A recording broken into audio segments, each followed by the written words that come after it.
Tomorrow is the day.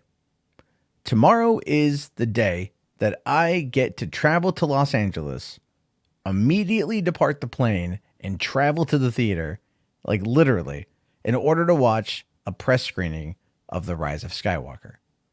I want to say a quick thank you to everyone who has helped fund this expedition. I'm not all the way at my goal, but I am mostly there. And if you guys would like to help out a little bit more to get me over the edge, you can do so. Link is in the video description. My PayPal link is there. Again, very much appreciated. And I will give you guys as much coverage as I possibly can of not just the movie, but the surrounding area and everything else I can get my hands on while I'm down in Los Angeles for 24 hours. But as we get to the end of this saga, of this sequel trilogy, as we finally can put The Last Jedi behind us, which is how I view things right now, the look to the future is obviously on everyone's mind. What is going to be happening? Where are things going to be going? How are they going to proceed? Well, according to Kathleen Kennedy here, and I kind of figured this a little bit with the Game of Thrones guys when they first came on the scene, and they said they were going to do a series of films, not a trilogy, that they would be moving away from the trilogy structure. And this makes sense in regards to, well, adopting more of a Marvel Cinematic Universe approach to Star Wars, which is the whole reason why Kevin Feige is coming on board, why Favreau and Filoni are there. This is where we're going to be finding ourselves. Star Wars is going to be moving into probably more of a serialized state, and one that doesn't rely on trilogies. And maybe that's just Hollywood in general is moving away from trilogies, even though we all do technically love a solid 3-act structure. So let's find out more here, because Kathleen Kennedy says the future will move away from trilogies. Anyway, all right, so saying here that, okay, The Rise of Skywalker is almost out, but what's next? The big question looming over the Star Wars franchise as it reaches forward into uncharted territory, unmoored from stories about Anakin Skywalker and his big multi-generational F-up. It's also the subject Kathleen Kennedy, president of Lucasfilm, tackles in a new interview with the LA Times. Now, Kennedy is one of the founders of Amblin Entertainment, is no stranger to building the future of a production company out of uncertainty, and she emphasized the degree to which the uncertainty is on everyone's mind at Lucasfilm. Okay, to quickly kind of sidetrack on that one, or to talk about that for a second there, Amblin was created in 1981. Her, Frank Marshall, and Spielberg. At the time, Hollywood was still emerging into itself. The 80s was just getting going. All right, so the uncertainty of the 80s wasn't the same uncertainty of now. There was a lot more, I think, to earn in that potential. There wasn't as many franchises that were like this, and we were in an entirely different era. Nowadays, it's maybe it's the same, but it's also pretty different. That's how I view it, at least. Now, what she says here is obviously that's what we're spending so much time talking about, and it's really important for transition for Star Wars. What we've been focused on these last 5 or 6 years is finishing the family saga around the Skywalkers. Now it's time to start thinking about how to segue into something new and different. And that is, quite frankly, what a lot of fans wanted. I think a lot of fans, if you were to go to a lot of fans, even fans who really like the sequel trilogy, and you were to ask them, what would you prefer, the sequel trilogy or something new entirely? I'm pretty certain that most of them would say something new entirely. Now, whether or not that has to do with just maybe a disappointing return on investment in regards to The Force Awakens, or perhaps The Last Jedi, or maybe just a lack of interest for this movie, or just looking at the end of Return of the Jedi and going, you kind of brought it all home. There's really no need to carry on, like this. We could go a different direction. Maybe something people are thinking again, but when you ask a lot of people this question, one of the answers I hear more often than not is Old Republic. People want the Old Republic. That's what they're interested in. And honestly, I think Disney's aware of that, and I think they're going to give it to them. Now, well, what might that look like? It's a work in progress, Kennedy says, fueled by the time bought by Kennedy convincing Bob Iger to agree to slow down production on new Star Wars movies after Solo. And that's an interesting revelation, because a lot of people thought that it was Iger looking at the return of Solo and going, let's hold off a bit. And then it was really Kathy that was telling him, at least according to this, Kathy that said, we need to slow it down. We need to not do as much and go back and reevaluate. And I think maybe, right? Because we know that Iger really wants the Marvel approach to Star Wars, and they were doing a movie a year. And maybe one in a 2 in a 6 month period perhaps was not the right call. I still stand by my theory that Solo would have done better if it would have opened in the winter. If it would have opened a year after the Last Jedi, it wouldn't have had as much stank on it in some aspects. And I think it would have done better not being on Memorial Day weekend. Now, she says here, we're literally making this up from whole cloth and bringing in filmmakers to find what stories might be.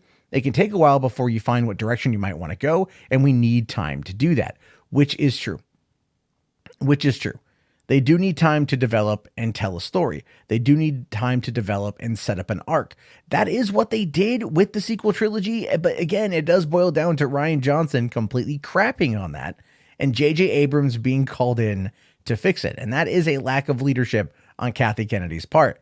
I still think that Palpatine was never going to be the big bad again. But, 2 years ago when they found themselves kind of locked into a corner, painted into a corner because of Rian Johnson and the fact that he can't tell a good story to save his life, this is their escape plan. And at the end of the day, it's kind of cool based upon what I've read and what I've seen and the fact I'm excited to see the movie tomorrow to find out more for certain. Now, it goes on to say here, but while details of these news stories are somewhat unclear, we do know that Rian Johnson and Kevin Feige are just two of the many, many minds that are working on developing them. Kennedy shared something about what to expect from the format: no more trilogies.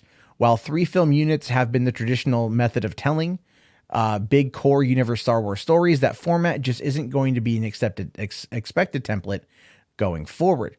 Saying, I think it gives us more of an open-ended view of storytelling and doesn't lock us into this 3-act structure. We're not going to have some finite number to fit into a box. We're really going to let the story dictate that. And that, what does that say right there? That is serialized. That is what Star Wars was originally based off of. The old serials that Lucas grew up watching. That's what Indiana Jones was based off of. The Mandalorian very much falls in line with that. Sometimes good, sometimes bad. I'm cool with the serialized nature, but I still want an overall story, and they haven't fully delivered on that just yet. Not past episode 3, which has been a bit of a letdown. Even though the episodes are good, it's still like, give us something to sink our teeth into story-wise. And Kennedy here did say that they don't have like comic books or other stories to fall back on. There's no real Bible here, which is both true and untrue, because she's referring to like adapting stories from comic books. But in reality, you've got the whole EU, you've got the legends, you've got the new canon, and there's a lot of good stuff in there that you can mine in order to tell these kind of long form stories. And I think that is where they're going next. I think that is where they're going next on this front. And getting away with the 3-act structure is going to be for the best. Now, with that, she also said that the Skywalker Saga, while it's going to be over, that doesn't necessarily mean abandoning all the characters created in the new trilogy. So while Poe, Finn, and Rey may not return anytime soon, don't rule out anyone else showing up in the future. I do think that ultimately they'll be coming back. Because why not? Why not find another way to use those characters? They have clearly a large fan base. There are clearly people out there who have spent the last 4 years liking them and want to see more. And I would like to see more myself. I'd like to see more of these characters come back. I'd like to see more of this post-Empire, post-First Order universe and what happens. I mean, I think The Mandalorian, talking about the fallout of the Empire falling and the New Republic coming in and all the chaos contained from within there, definitely would be pretty good too. But one thing I saw on Twitter that I agree with is somebody had said, why is it that Rogue One and The Mandalorian are so beloved from Disney Star Wars? It's because they're not dealing with the Skywalker Saga. They're not dealing with the Skywalker Saga. One could even kind of tie in Solo to that front as well. And I do think that movie is very underrated and deserves a lot more love than it got. But it's also true. It doesn't deal with the Skywalker Saga. Therefore, it's not beholden to that particular family lineage, and it can go and explore other things. The storyline for Jedi Fallen Order is quite good. I mean, very good. It's got good characters, good acting, good dialogue, good overall everything. It's great Star Wars. The Mandalorian is fantastic. Star Wars Resistance. Yeah, it's a kid show, but it's a good kid show. There is content out there that people can get behind when it comes to Star Wars, and I think that is where we're going to find ourselves next. And so I look forward to seeing what the future is, but I also look forward to knowing that Kathleen Kennedy is not going to be a part of it, because there's no way that in the next 2 years she renews her contract. Iger is not going to renew her contract while he's on his way out the door. And whoever the next person is isn't going to want to renew her either. And that's not to say that she hasn't done her part and played her role. It's just to say that it's time to get some new blood and get some new people working on it. And that is new creatives who are going to be able to oversee it from the creative aspect, to want to tell these long form stories, which again, that's something that Kevin Feige does, which is why I think that they're aiming towards him absorbing the Star Wars division into Marvel. I think that's going to happen. And it's going to be very fascinating to see what goes forward with that. Anyway, I do want to hear your thoughts. I do want to hear your opinions. Again, if you like this content, you want to support this content, help me get to LA. I mean, I'm going, but like, help me get back from LA, link in the video description, paypal.com or paypal.me/mundane Matt. Again, thank you guys so much. Have yourself a great day. Look for my review tomorrow night, 12:01 a.m. Pacific Standard Time, and my thoughts and my opinions and everything. And I'll see you guys later. Have yourself a great day, and peace out.